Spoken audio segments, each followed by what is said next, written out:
ఓం శాంతి. ఓం శాంతి. ఓం శాంతి. అందరూ బాబా స్మృతిలో ఉన్నారా? ఈరోజు మనము శ్రీ శ్రీ శివబాబా మరియు శ్రీమతము దాని గురించి బాబా ఏం చెప్పారు విందాము. శ్రీమతము మరియు విశ్వ నాటకము యొక్క ఆట భావన దాని గురించి విశ్లేషించుదాము. ఇది తయారు చేయబడిన అవినాశి డ్రామా. ప్రతి ఆత్మలో తమ తమ పాత్ర నిశ్చితమై ఉంది. ప్రతి ఒక్కరూ తమ పాత్రను మళ్ళీ రిపీట్ చేస్తూ ఉంటారు. ఇందులో కొద్దిగా కూడా తేడా ఉండదు. ఇది అవినాశి పాత్ర. సినిమాలో ఏ పాత్ర ఒకసారి రిపీట్ అయ్యిందో అదే మళ్ళీ రిపీట్ అవుతుంది. నెక్స్ట్ పాయింట్, ఇది తయారు చేయబడిన నాటకము. మనము నాటకంలోని పాత్రధారులము.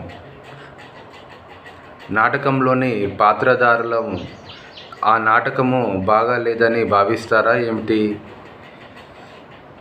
దీనిని చూసి సంతోషిస్తారు, నిందించజాలరు. ఇకపోతే మనుషులను మాయా ఉరికంబం నుండి విడిపించేందుకు అర్థం చేయిస్తారు. నెక్స్ట్ పాయింట్, కల్పకల్పము మనము తండ్రి నుండి వారసత్వము తీసుకుంటాం. మళ్ళీ మాయా పిల్లి లాక్కుంటుంది. అందువలన దీనిని గెలుపు ఓటముల ఆట అని అంటారు. కొంతమంది మోక్షము పొందడమే మంచిది, మళ్ళీ రాము అని భావిస్తారు. యాక్టర్ అయితే పాత్రను తప్పకుండా అభినయిస్తారు కదా. ఇంట్లో కూర్చునేవారు యాక్టర్ అవుతారా? మోక్షము ఎవరికీ లభించదు. ఈ డ్రామా అనాదిగా తయారు చేయబడి ఉంది.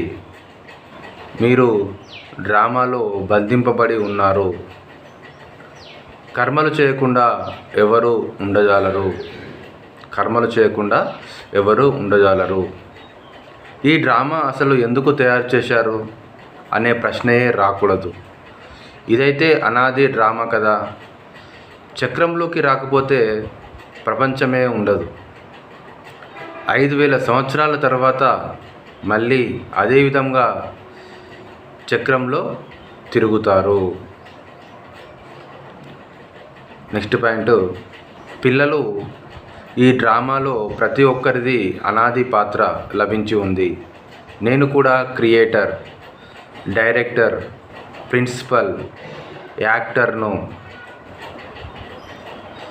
కానీ డ్రామాలో పాత్రలను నేను ఏమీ మార్చజాలను. నేను కూడా డ్రామాకు ఆధీనమై ఉన్నాను. దీని బంధనంలో బంధింపబడి ఉన్నానని స్వయం పరమాత్ముడే చెప్తున్నారు.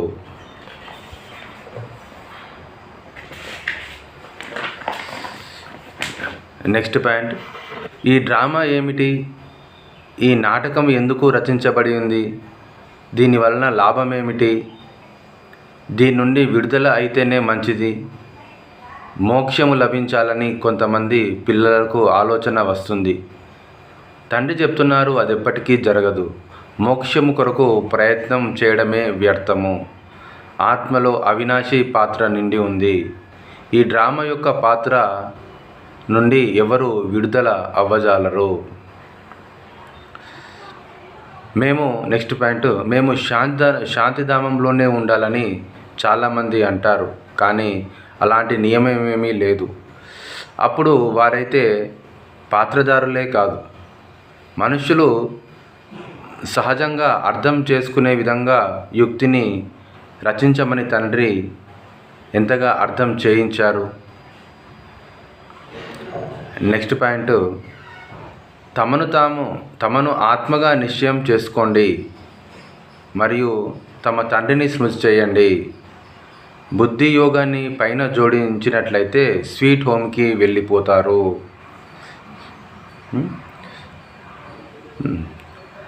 నెక్స్ట్ పాయింట్, బహుకాలపు జీవన్ముక్తి స్థితి యొక్క అభ్యాసము బహుకాలపు జీవన్ముక్తి రాజ్యభాగ్యపు అధికారిగా తయారు చేస్తుంది.